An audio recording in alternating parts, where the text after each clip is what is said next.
ஸ்கூலில் ஒரு தவறு நடக்குது, ஏதோ ஒரு ரிலேஷன்ஷிப் பிரச்சனை பார்க்குறாங்க, ஏதோ ஒரு தவறு செய்கிறாங்கன்னா பர்சனலாக மற்றவங்க முன்னாடி திட்டாமல் முதல்ல அந்த குழந்தைய கூப்பிட்டு உட்கார வச்சு உனக்கு என்ன பிரச்சனை, மேபி வீட்டில் கூட பிரச்சனையாக இருக்கலாம், அந்த குழந்தைக்கு என்ன பிரச்சனைன்னு கேட்டு அதை கான்சென்ட்ரேட் பண்ணும் இண்டிவிஜுவலாக. உங்களால் சரி பண்ண முடியல, ஸ்கூல் கவுன்சிலர் கிட்ட அனுப்புங்க.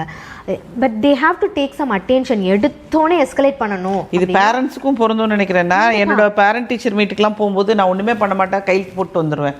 டீச்சர் கேட்பாங்க, என்ன நீங்கள் ஒன்றுமே பேச மாட்டேங்கிறாங்க, மற்றவங்களாம் 15 நிமிஷம் பேசுகிறாங்க அப்படின்வாங்க. எனக்கு ஒன்றும் சொல்கிறதுக்கு இல்லைங்க அப்படின்னு சொல்லிடுவேன்.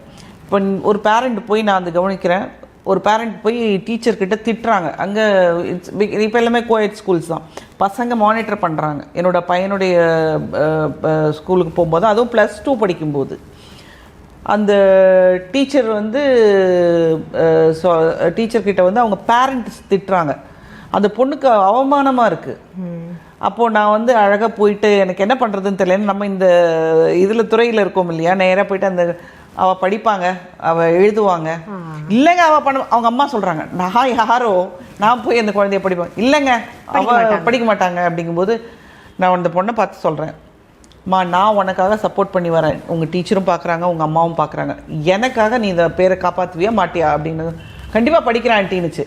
ஸோ ஒரு பாசிட்டிவாக நீங்கள் எப்படி அதை கொண்டு போகிறது.